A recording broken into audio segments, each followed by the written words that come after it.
दाखवणार, तुम्ही थोडंसं बघा ते व्हिडिओ.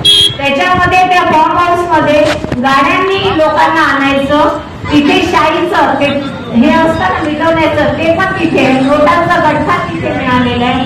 लोक येऊन आले तिथे, अतिशय गरीब लोकांना आणलं गेलं. तिथून गाडीमध्ये बसून त्यांना तिथे यायचं, तिथून मतदानासाठी पाठवायचं आणि नंतर त्यांचं मतदान झाल्यानंतर त्याला पैसे द्यायचे. करोडो रुपये बावनकुळेने विधानसभेमध्ये किती करोडो रुपये खर्च केले तुम्हाला सर्वांना माहिती, मला सांगायची गरज नाही. बावनकुळे निवडणूक बिना पैशाने निवडून येऊ शकत नाही.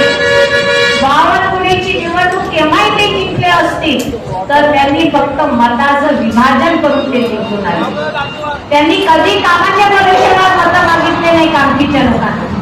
त्यांनी मुस्लिम लोकांना 10 मुस्लिम उभं करा, मी तुम्हाला बावनकुळेचं गणित सांगते.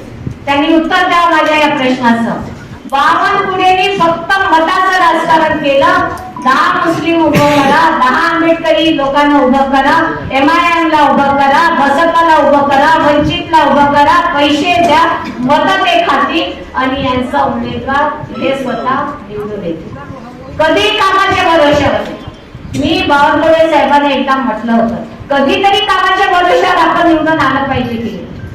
आम्ही अशी निवडणूक कधी बघितली, अशी निवडणूक आम्ही कधी जिंकली आणि अशी निवडणूक आम्ही कधी जिंकायची इच्छा करतो. आणि म्हणून या ठिकाणी एक नैतिकतेच्या आधारावर बावनकुळेचा राजीनामा मागते. हा माझा मानसपुत्र आहे अजय कदम.